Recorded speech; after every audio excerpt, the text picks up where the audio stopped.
Her హి ఓం నమ శివాయ్. ఓం నమ శివాయ్. ఓం శ్రీ భద్రకాళీ సమేత వీరభద్రస్వామిని నమో నమః. మాతృ పితృభ్యో నమః. ఆచార్య అతిథిభ్యో నమః. శ్రీమాత లలితా త్రిపుర సుందరయే నమో నమః.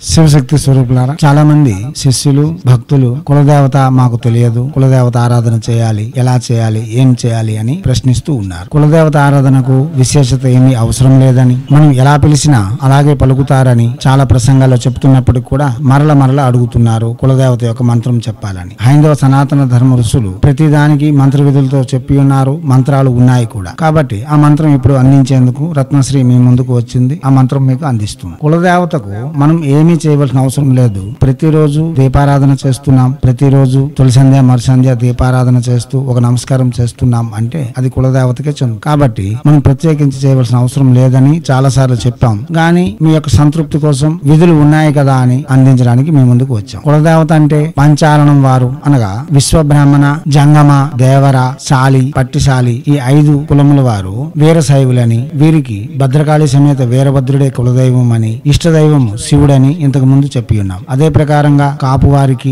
సింహాద్రి అప్పన్న అంటే సింహాసల నరసింహస్వామి కులదైవం గాను, ఇలా చాలా మందికి కుల పరంపరంగా వచ్చే దేవతలు చాలా మంది ఉంటారు. కొంతమంది ఊరు దాటేటప్పుడు లేక ఊర్లు మారేటప్పుడు ఆ క్షేత్రంలో ఉండే దేవతను కులదేవతగా ఏర్పరచుకొని దేవతలను మారుస్తూ ఉంటారు. ఉదాహరణ స్వరూపంగా చెప్పాలంటే ఒక విజయనగరం వాసి లేక శ్రీకాకుళం వాసి లేక హైదరాబాద్ వాసి తమకు జీవనోపాధి కోసం తిరుపతి గాని, శ్రీశైలం గాని, శ్రీకాళహస్తి గాని వెళ్లి అక్కడ జీవనోపాధి చేసుకుంటున్నారు అనుకుందాం. వాళ్ళు ఏం చేస్తారు, అక్కడ ఉండే వెంకటేశ్వరునికి లేక మల్లికార్జునునికి లేక మన కాళహస్తి శివునికి కులదైవంగా ఏర్పరచుకోవడం కూడా ఒక విధానం ఉంది. అయితే కులములు అనేవి ఒక వర్గీకరణ వృత్తిపరంగా వచ్చాయి. హైందవ సనాతన ధర్మంలో కులము అంటే ఒక వర్గము, ఒక వృత్తిని ఆధారపడి ఉంటారు అని చెప్పడానికి, సమాజంలో శ్రేయస్కరమైన వృత్తి ధర్మాలు నిలబెట్టేందుకే కులం అనేది వచ్చింది తప్ప అంట్లు ముట్లు ఎక్కువ తక్కువ అని చెప్పడానికి అయితే కాదు. ఎందుకంటే బ్రాహ్మణస్య ముఖమాసి అన్న వేదమే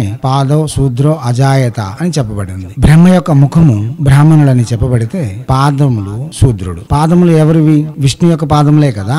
ఏ బ్రహ్మ అయితే నిత్యము కమండలంతో నీరు పట్టుకొని ఆ పాదములు దర్శనం అయినంత మాత్రమున ఆ నీళ్లతో ఆ పాదములను కడిగి ఆ నీళ్లను తలపై వేసుకుంటాను అని నిరంతరము వేచి ఉంటాడో ఆ పాదములు విష్ణు యొక్క పాదములు. అంటే శూద్రులు ఎంత గొప్పవారో మీరు అర్థం చేసుకోవచ్చు. హైందవ సనాతన ధర్మం ఎవరికి కూడా తగ్గించి చెప్పదు. వారికి కావలసిన వారికి తగు మర్యాద ఇస్తూనే పోతూ ఉంటుంది. దానిని అర్థం చేసుకోవడంలో మనం విఫలమై లేనిపోని అలజడులకు గురి అవుతూ ఉన్నాం. అర్థమైంది కదా. అయితే ఇక్కడ సునాయాసంగా చెప్పాలి అంటే మన ఖననమందు అనగా మారణ అనంతరం ఖననం చేసేటప్పుడు కాల్చేవారు పూడ్చేవారు అని 2 రకాలుగా ఉంటాయి. కాల్చేవారు వైష్ణవులని, పూడ్చేవారిని శైవులని చెప్పబడుతూ ఉన్నారు. ఎందుకంటే ఆజీవనం విష్ణు యొక్క నామస్మరణ చేస్తూ వైష్ణవ ఆగమ విధులను ఆచరిస్తూ మరణం చెందిన విష్ణు భక్తుని యొక్క శ్మశాన బూడిదే శివునికి లలాటమందు విభూతిగాను, ఆజీవనం శివుని ఆరాధన చేస్తూ శివుని యొక్క మహిమలతో తరలాడు శైవ సిద్ధాంతమును ఆచరించు వారి యొక్క సమాధిపై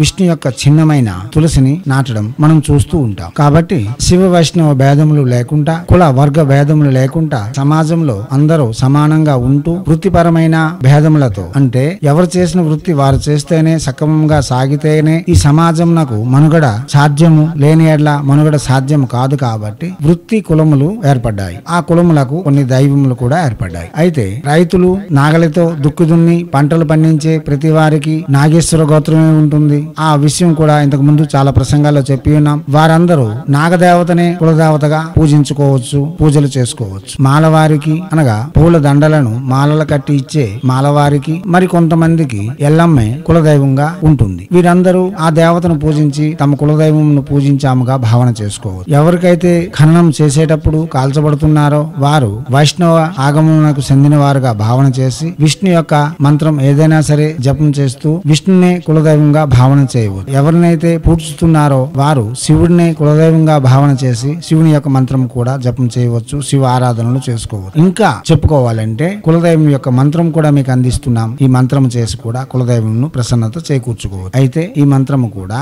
ఇల్లాలు అంటే ఇంటి గల ఇల్లాలు బయటపడిన తర్వాత అనగా మంత్లీ మెన్స్ మాసిక రజస్వల అయిన తర్వాత 6వ రోజు నుండి ప్రారంభించి దీనికి తిథి వార నక్షత్రములతో పని లేదు. రోజు నుండి 22 రోజులు భార్యాభర్తలు కలిసి ఈ మంత్ర జపం చేసి దేవతను ప్రసన్నత చేకూర్చవచ్చు. అదే ప్రకారంగా దీపావళి రోజు, కార్తీక పూర్ణిమ రోజు, శివరాత్రి రోజు మరియు వైకుంఠ ఏకాదశి ఇటువంటి పర్వదినముల యందు కులదేవత ఆరాధన చేసి మనం మన కులదేవతను మెప్పించవచ్చు. దివ్యాత్మ స్వరూపులారా, ఇతర విషయములకు ప్రసంగములను వినండి, అవగాహన పెంచుకోండి. ఇప్పుడు కులదేవత ప్రత్యక్ష మంత్రము ఓం హ్రీం శ్రీం కులేశ్వరి ప్రసీద ప్రసీద ఐం నమః. మంత్రం మరోసారి ఓం హ్రీం శ్రీం కులేశ్వరి ప్రసీద ప్రసీద ఐం నమః. మంత్రం మరోసారి ఓం హ్రీం శ్రీం కులేశ్వరి ప్రసీద ప్రసీద ఐం నమః.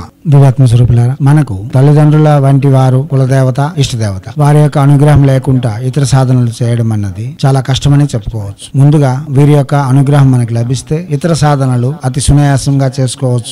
ఎటువంటి దేవత యొక్క ప్రసన్నత అయినా శీఘ్రంగా పొందవచ్చు. కాబట్టి మనం ప్రతి ప్రసంగంలో కులదేవత ఆరాధన, ఇష్టదేవత ఆరాధన తప్పనిసరి అని చెప్తున్నాం. కాగా కులదేవత అన్నది మనకు ముత్తాతలు, తాతల నుండి వచ్చినది. మన యొక్క స్థితి, గతి మరియు మన యొక్క చర్యలు, ఉపచర్యలు ఆమెకు అలవాటు పడి ఉంటాయి. మన యొక్క ఆచారాలకు ఆమె కూడా అలవాటు పడి ఉంటుంది. కాబట్టి ఆమెకు ప్రత్యేకించి ఏమీ చేయవలసిన అవసరం ఉండదు, అది మనకి బాధించదు కూడా. కాబట్టి కులదేవత ఆరాధన చేయడం అన్నది విశేషమైన ఫలితములు తప్పనిసరి ఇవ్వగలదు. ఎందుకంటే ఇంట్లో తల్లిదండ్రులు సోఫా మీద కూర్చొని ఉండగా మనం బయట వారికి పిలిచి మర్యాద చేయడం, అప్పుడు తల్లిదండ్రులను పూర్తిగా విడిచిపెట్టడం అన్నది ఎంత దారుణమో, కులదేవత, ఇష్టదేవత ఆరాధన విడిచి ఇతర దేవతలను పూజించడం కూడా అంతే దారుణం. కాగా ఒక వ్యక్తిని మీరు ఇంటికి ఆహ్వానించిన తర్వాత మీరు ఎంత అతనికి సన్మానించినా, గౌరవించినా ఇంట్లో కూర్చొని ఉన్న తల్లిదండ్రులు వారికి పలకరించకపోతే వారు కూడా మీ దగ్గర ఎక్కువసేపు ఉండలేరు. అదే ప్రకారంగా దేవతలు కూడా దానినే వ్యవహరిస్తూ వస్తారు. కులదేవత ఆరాధన, కులదేవత మరియు ఇష్టదేవత